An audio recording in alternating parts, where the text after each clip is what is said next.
अगर आपने यूएस में H1B वीज़ा या L1 वीज़ा लेकर काम किया है या करने का प्लान कर रहे हैं तो आपको ये जानकर हैरानी होगी कि अभी अमेरिका में इस वीज़ा को लेकर इंडियन प्रोफेशनल्स के बीच कितनी एंजाइटी बढ़ गई है। एक अनोनिमस सर्वे में बताया गया है कि 40% लोग कह रहे हैं कि अगर उनका जॉब चला गया तो वो तुरंत इंडिया वापस आ जाएंगे। इस वीडियो में आज हम समझेंगे कि इस सर्वे क्या कहता है, उसके पीछे मेन क्या रीजंस हैं, डिपोर्टेशन और चेंजिंग पॉलिसीज का असर इंडियन वर्कर्स पर कैसा पड़ रहा है और आखिर में क्या कदम उठाए जा सकते हैं। तो hi, my name is Varsha Dubey and watching NBT tech ed. Blind app पर एक रीसेंट सर्वे में जो डेटा मिला है वो एकदम अलार्मिंग है। इसमें शामिल इंडियन प्रोफेशनल्स में से 45% ने कहा कि अगर नौकरी चली गई तो वो इंडिया लौट जाएंगे, 26% किसी दूसरे कंट्री में जाने का सोच रहे हैं और 29% अभी अनडिसाइडेड हैं।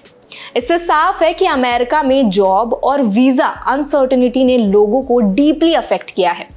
अगला बड़ा सवाल, क्यों लोग ऐसा सोच रहे हैं? सर्वे ने बताया कि लोगों के मेन कंसर्न्स क्या हैं। पे cut 25%, lower quality of life 24%, cultural या फैमिली एडजस्टमेंट्स में मुश्किल 13% और फ्यूअर जॉब अपॉर्चुनिटीज लगभग 10%। क्लियर है, जॉब चले जाने के बाद फाइनेंशियल और लाइफस्टाइल से जुड़ा स्ट्रेस कितना हद तक हो सकता है। और ये सिर्फ आंकड़े नहीं है, कई लोगों ने पर्सनल एक्सपीरियंसेस भी शेयर किए हैं जिनमें बताया गया है कि कई केसेस में उन्हें जॉब खोने के बाद सिर्फ 60 दिन ग्रेस पीरियड खत्म होने से पहले डिपोर्टेशन नोटिस यानी कि NTA मिल गया। एक छठा हिस्सा यानी कि 16% तो ऐसे थे जिन्होंने टर्मिनेशन के कुछ ही हफ्तों में NTA मिले। मतलब अथॉरिटीज बेहद अग्रेसिव हो चुकी हैं। रिस्की एनवायरनमेंट और पॉलिसी चेंजेस को और जाम करने वाली चीज है लेटेस्ट प्रपोज्ड रूल, जिसमें H1B वीजा लॉटरी सिस्टम को खत्म करके वेज बेस्ड सिलेक्शन लाया जा रहा है।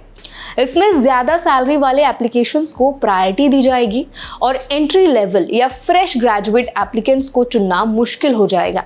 यानी अब लक से लॉटरी नहीं, पैसा और एक्सपीरियंस से H1B मिलेगा। डोनाल्ड ट्रंप जैसे नेता भी लगातार कह रहे हैं कि इंडियन H1B वर्कर्स अपने जॉब्स को अमेरिकन वर्कर्स को नहीं छीनने देंगे। इतना ही नहीं, कुछ लॉ मेकर्स तक ने सोशल मीडिया पर ऐसे पोस्ट डाल दिए हैं जो इंडियन टेक हायरिंग को रोकने की बात कर रहे हैं। ये जो भी स्टेटमेंट है इमिग्रेशन एनवायरनमेंट को और हॉस्टाइल बना रही है। ईस्टर्न टाइम में जॉब स्लो डाउन का असर साफ है। जुलाई में सिर्फ 73,000 जॉब्स नए बने और यूएस जॉब मार्केट मई जून का हिसाब फिर से घटा दिया गया। ये लोएस्ट जॉब क्रिएशन तब आया जब कोविड क्राइसिस था। ये स्लो मार्केट इंडियन प्रोफेशनल्स को एक अनस्टेबल फ्यूचर का ख्याल दे रही है। इन सब बदलावों ने इंडियन H1B वीजा धारकों के बीच लंबा टर्म फ्यूचर को लेकर डिबेट शुरू कर दिया है। सर्वे में यह भी पूछा गया कि अगर दोबारा यूएस वर्कर वीजा चुनने का मौका मिले तो लोग क्या रखेंगे, क्या चूज करेंगे। जवाब में सिर्फ 35% ने पॉजिटिव रिप्लाई किया, जबकि 65% अनश्योर या नेगेटिव रिस्पॉन्सेज मिले। अब सवाल यह है कि ऐसे एनवायरनमेंट में इंडियन प्रोफेशनल्स क्या करें। इंडस्ट्री एक्सपर्ट सलाह दे रहे हैं कि लेऑफ्स के बाद तुरंत नई जॉब्स ढूंढने या वीजा स्विच के लिए अप्लाई कर देना चाहिए। कई लोग अब L1 इंट्रा कंपनी ट्रांसफर या O1 एक्स्ट्रा ऑर्डिनरी एबिलिटी जैसे ऑल्टरनेटिव्स पर भी जा रहे हैं, क्योंकि ये खास कैटेगरी की वीजा है जो प्रोसेसिंग फास्ट और कैप नहीं है। इंडियन प्रोफेशनल्स के सामने अब यूएस में करियर बनाने की राह आसान नहीं रही।